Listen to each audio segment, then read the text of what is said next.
నా బిడ్డ మంచోడే, కాకపోతే అవతలోళ్ళ బిడ్డే చెడ్డోడు అని చెప్పుకోవడం పాకిస్తాన్కి అలవాటు. తీవ్రవాదిని తయారు చేసింది, పెంచి పోషించింది పాకిస్తాన్.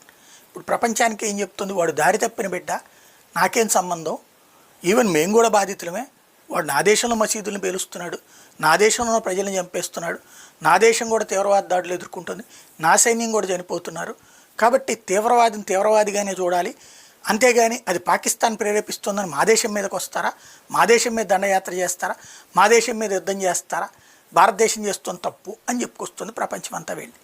కానీ ఆ దేశాలు ఏం అడుగుతున్నాయి? నీ మీద దాడి చేశారా, నీ సైన్యం మీద దాడి చేశారా, దాడి తప్పి నిన్ను కూడా చంపుతున్నటువంటి తీవ్రవాదిని, ఆ తీవ్రవాద శిబిరాన్ని నువ్వేం చేయలేకపోతున్నావు కదా, నీ సైన్యం ఏం చేయలేకపోతుంది కదా, ఆ తీవ్రవాదులు నువ్వు కాల్చలేకపోతున్నావు కదా, వాళ్ళని చంపలేకపోతున్నావు కదా, అదేదో బోర్డర్ దాటి వచ్చి పాకిస్తాన్ చేస్తుంది, భారతదేశం చేస్తుంది, ఆ శిబిరాలనే కదా చేస్తుంది, నీకేం పోయా అని అడుగుతున్నారు.